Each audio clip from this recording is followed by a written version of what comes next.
Hello, my lovely ones. It's Reverend Pat Bessey, and I am here to do your Friday midday faith lift. I hope you're having a great day. I can hardly believe that it's the end of the week. The days seem to go so quickly, and here we are at the 10th of July, a third of the way through the month. How does that happen? I ask myself, where is the time going? And it is a beautiful day here in Casco, Maine, and wherever you are, I hope it is beautiful as well. And I invite you, if you're on with us, Brenda, hey, oh my gosh, I am so glad to see you, girlfriend. Carol Holt, you're here with us today as well. Awesome, awesome. Well, I'm using a book that I have just loved, and it's called The Showings of Julian of Norwich.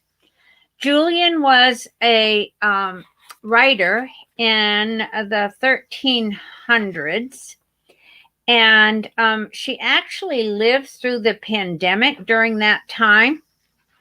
And the book is translated by one of my most favorite people, and that's Mirabai Starr. And I love, Julian had 16 showings, and they were 16 visions that she received from God. And she was able to write about them, and that's what the book is made up of.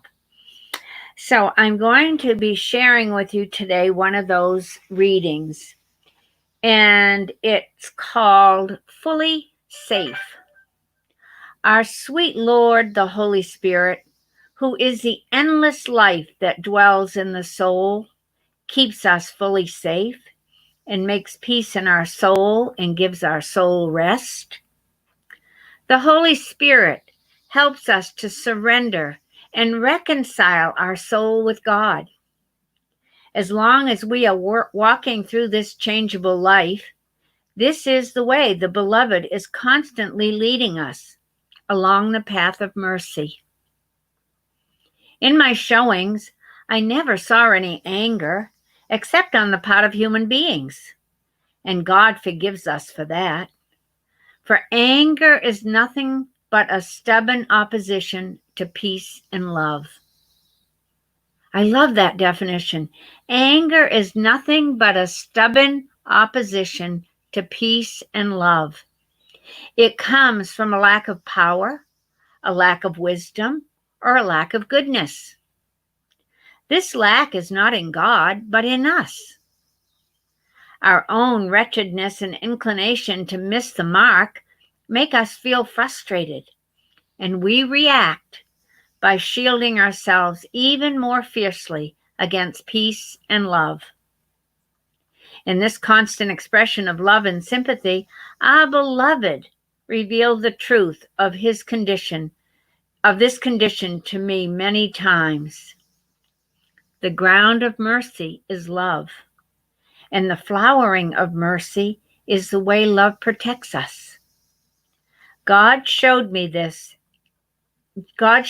to me in such a way that I could not perceive the quality of mercy as being anything other than rooted in love. As I see it, mercy is the sweet and gracious manifestation of love, mingled with an abundance of compassion. Mercy works in us, protecting us, and mercy works in us, transforming everything into good for us. For the sake of love, mercy allows us to fail sometimes. Inasmuch failings, we fall, and in falling, we die. For in failing to see and feel God, who is our life, something in us perishes. Our failing is frightening. Our falling is humiliating, and our dying is tragic. And yet, through all of this, the sweet eye of love and compassion never turns away from us, and the action of mercy never ceases. So I'm going to invite us to take that reading into the silence and let it work on you. Let it show you where mercy is working in your life. So let us move into the silence.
And once again, from Julian, mercy and grace.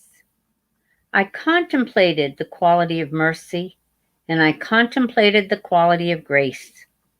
These are two forms of action in one love. Mercy is the attribute of loving compassion that belongs to the tender motherhood of God. Grace is the attribute of nobility that belongs to God's royal nature and stems from that same love. Mercy works to protect, sustain, and bring life and healing. It springs from the tenderness of love. Grace works to build up and reward, endlessly transcending whatever we have earned through our loving and labor. It spreads far and wide, displaying the vast generosity and marvelous courtesy of our great God. This all flows from the abundance of love.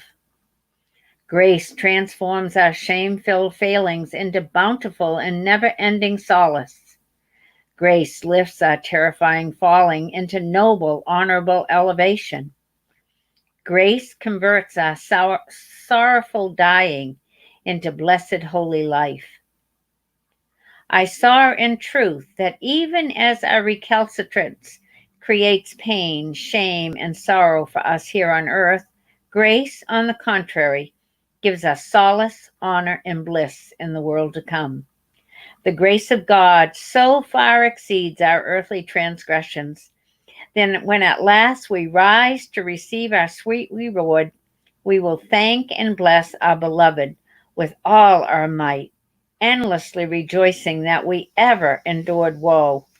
This is the fruit of an attribute of blessed love that we shall discover in God, which we might never have known if we had not first suffered. When I saw all this, I was compelled to admit that God's mercy and forgiveness are all about abating and absorbing our anger, not His.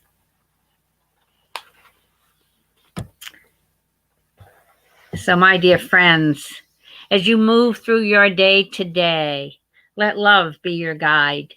Let love take you where it may, knowing that you will be cared for no matter where it leads you. Love, mercy, and grace. God bless you, and I bow in gratitude to you. Have a blessed day, and thank you for being with me today.